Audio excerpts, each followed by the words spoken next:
We got more individuals that applied for benefits. If you go back to 2007, we had approximately 14,000 individuals that would have been collecting at this time of the year.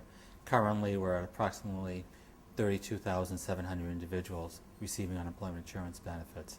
So our workload has almost tripled. When you look back into 2009, it had tripled at that point. We're up to over 39,000 individuals applying and collecting unemployment benefits.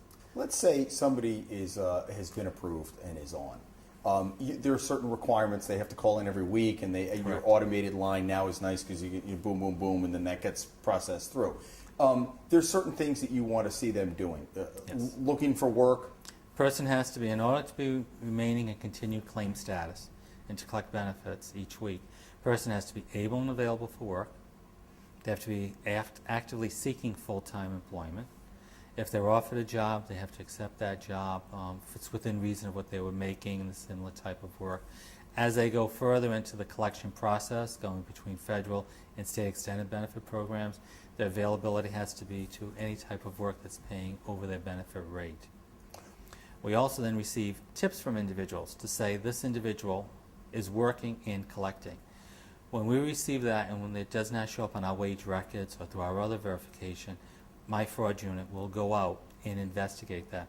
We look at all of their books, their documents, we look at checking accounts of the individuals, checks drawn against the company, checks that the company pays out, their payroll record, to see if that individual actually has been paid any earnings for services performed. So it's pretty extensive. It's an extensive investigation on that. And you have the power under the law to go in and look at those financial records? We do. If the company does not grant us the access, we have the authority, and our legal department will request a subpoena for access to those records. So even someone that does volunteer work, and we're aware of that, we question them to say, are you actively seeking employment? If you are offered a job, would you drop that volunteer position that you have? Would you transfer to a different work schedule as far as your volunteer duties at that organization?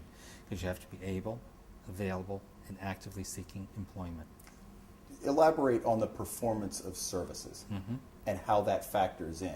Because look, and I'm not talking about a specific case, but I'm sure you've seen enough cases over the years, people try to shield wages, they try to put it over here, and that's for your fraud unit to figure out, obviously. But there are creative ways, and I'm sure you've seen them all.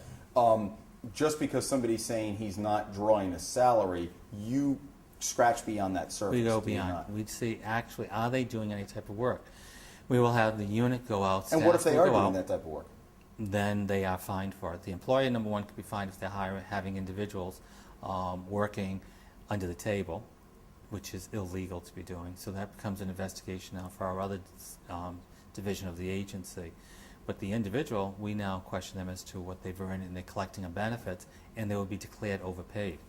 Because if you're performing a service and you're working, whether you're being compensated at an acceptable rate or whatever, if you're not available for work and you drew those benefits, raises that issue of what we refer to as A&A, able and available. And we declare that person overpaid, and that becomes refundable, that an individual has to pay us back. What if that business is taking in money enough just to pay the rent, the lights, and everything else, and they could make the argument to say, well, look, we're just bringing in enough to keep the doors open. Is that an argument or not? No, it's not. Because, again, it impacts on that individual. Are you available for work? Were you actively seeking work? You are at a place of business performing some sort of service, even though you were not being drawn a salary or paid a salary, were you available to seek work? And what if the person then said to you, well, I can close up shop tomorrow and go get a job? Does that mitigate? Well, we would still look at what was being done prior. Okay. Yep. Okay. And one of the things in Rhode Island is that we declare a person overpaid. That overpayment has to be paid back to us. Depending on the amount of the overpayment, we can do a prosecution for individuals that have been working and collecting.